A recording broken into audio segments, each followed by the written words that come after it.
ஒரு காலத்தில் டாரதி என்ற ஒரு சிறுமி தன் அப்பா, அம்மா மற்றும் தன் நாய் டோட்டோவுடன் ஒரு பண்ணையில் வாழ்ந்தாள். ஒரு நாள் பெரிய புயல் சைக்ளோன் வந்தது. டாரதியும் டோட்டோவும் காற்றில் பறந்து ஒரு அற்புதமான நாட்டில் விழுந்தார்கள். அங்கு நல்ல வடக்கு தேவதை அவளுக்கு மந்திரமான வெள்ளி செருப்பு கொடுத்தாள். நீ வீட்டிற்கு திரும்ப வேண்டுமெனில் ஓஸ் மந்திரவாதியை சந்திக்க வேண்டும் என்றாள். டாரதி மஞ்சள் கல்லால் ஆன பாதையில் பயணம் தொடங்கினாள். பாதையில் அவள் 3 நண்பர்களை சந்தித்தாள். மூளையில்லாத ஸ்கேர்க்ரோ, இதயமில்லாத டின்மேன், தைரியமில்லாத சிங்கம். அவர்கள் எல்லோரும் தங்களுக்கு தேவையானதைப் பெற ஓஸ் மந்திரவாதியை சந்திக்க சேர்ந்து சென்றார்கள்.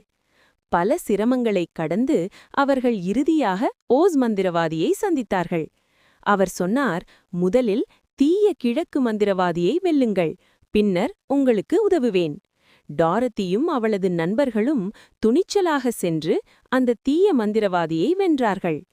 திரும்பி வந்தபோது ஓஸ் மந்திரவாதி உண்மையில் ஒரு சாதாரண மனிதர் என்பதை தெரிந்து கொண்டார்கள். ஆனால் அவர் அவர்களுக்கு உண்மையை சொல்லினார். நீங்கள் தேடிய எல்லா குணங்களும் உங்களுக்குள்ளிருந்ததே. இறுதியாக டாரதி தனது செருப்பின் சக்தியால் "There is no place like home" என்று சொல்லி வீட்டிற்கு திரும்பினாள்.